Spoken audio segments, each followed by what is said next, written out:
সম্মানিত ভিউয়ার্স, আসসালামু আলাইকুম।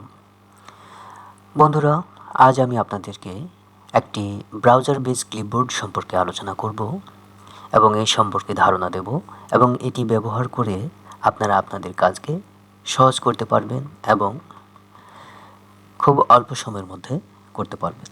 তো কথা না বাড়িয়ে ডাবল ক্লিক করার মাধ্যমে এটিকে ওপেন করলাম। ঠিক ওপেন করার পর আপনাদের সামনে এরকম একটি ইন্টারফেস দেখাবে। তখন উইন্ডোজ বাটন এবং ডান অ্যারো কিতে চেপে আপনারা এভাবে করে নেবেন। তখন দেখবেন যে এক পাশে এই ব্রাউজারটি চলে যাবে, আরেক পাশে আপনার ব্রাউজারটি দেখাবে। ঠিক আছে, এই ট্যাবটাকে আমি ক্লোজ করি, ডিফল্ট ট্যাব হিসেবে এটি দেখাবে। তো আমি মূলত কথা বলবো আমার ডান পাশে যেই অপশনটি দেখা যাচ্ছে এটি নিয়ে কথা বলবো। তো এটির মূল কাজ হচ্ছে ক্লিপবোর্ড ক্লিপার্ট। এটি দিয়ে আমরা টেক্সটকে কপি করতে পারি এবং প্রত্যেকটি লাইনকে এক একটি ব্লকে পরিণত করে সেই ব্লক থেকে আমরা দ্রুত কপি করতে পারি যে কোনো টেক্সটকে। এখানে আপনারা ব্রাউজ অপশন দেখছেন, এই ব্রাউজ থেকে এখানে আমরা টেক্সটকে টাইপ করতে পারবো, ইম্পোর্ট করতে পারবো বা আপলোডের মাধ্যমে যে ডাটা ফাইল থেকে আমরা ডাটাগুলোকে নিতে পারবো। প্রত্যেকটি ডাটা এক একটি ব্লকে পরিণত হবে।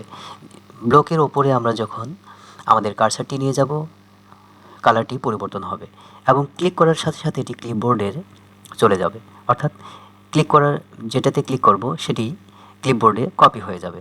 আমরা পুরো লাইনটিকে এক ক্লিকেই আমরা কপি করতে পারবো এবং প্রয়োজনীয় জায়গায় সেটিকে পেস্ট করতে পারবো। ধরুন এটিকে ওপেন করলাম, এখানে আমি পেস্ট করলাম, এরপর আরেকটিকে ওপেন করলাম, পেস্ট করলাম, আরেকটির উপরে ক্লিক করলাম এবং পেস্ট করলাম। ঠিক এভাবেই আমরা কপি পেস্টের কাজে এই টুলটি ব্যবহার করতে পারি। গতানুগতিক যেই ক্লিপবোর্ডটি আমরা ব্যবহার করি উইন্ডোজ ভার্সনে যেটি দেয়া থাকে সেটিতে সিঙ্গেলভাবে আমরা কপি এবং পেস্ট করতে পারি, কিন্তু এই ক্লিপবোর্ডটি ব্যবহার করলে আপনারা অনায়াসে অনেকগুলো বা হাজার হাজার ডাটা হোক বা শত শত ডাটা আপনারা অনায়াসে কী করতে পারবেন, কপি এবং পেস্ট করতে পারবেন।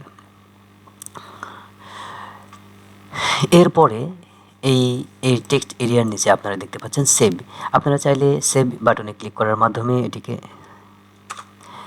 লোকাল স্টোরেজে সেভ করতে পারবেন, তাহলে এই ডাটাটি হারাবে না বা কখনো উইন্ডোজ রিস্টার্ট দিলেও এই ডাটাটি মুছে যাবে না।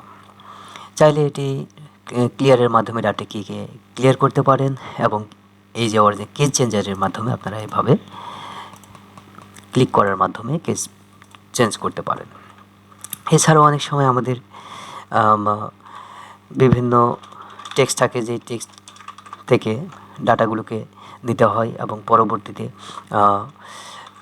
অন্য ফর্মে বা অন্য কোনো জায়গায় সেটিকে পেস্ট করতে হচ্ছে, সেক্ষেত্রে আপনারা কিন্তু এটি ব্যবহার করতে পারবেন। তো এটি ব্রাউজার বেসড, যে কোনো ব্রাউজারকে সাপোর্ট করবে। আপনারা ডিফল্ট ব্রাউজারে এটি ব্যবহার করতে পারবেন এবং পাশাপাশি যে কোনো সফটওয়্যারে এখান থেকে ডাটা নিয়ে কাজ করতে পারবেন।